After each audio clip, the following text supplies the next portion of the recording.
চাকরিটা ফের চলে গেছে বেলা শুনছো, ইএমআই আর শোধ দিতে পারবো না। পাড়ায় ফিরলে লোক হাসাহাসি, মাথা নিচু হতে পারে। মাকে বলে দাও এ বাড়িতে ফিরছো না। চাকরিটা ফের চলে গেছে বেলা সত্যি, ফেরত পাওয়ার সব আশা শেষ।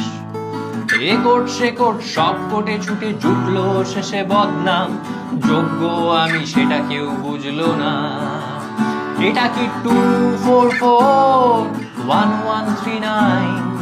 বেলা বোস তুমি পারছো কি শুনতে? শেষ এত মাস হন্যে হয়ে কোর্ট কাছারিতে ছুটছি, চাইনি এই চাকরিটা হারাতে।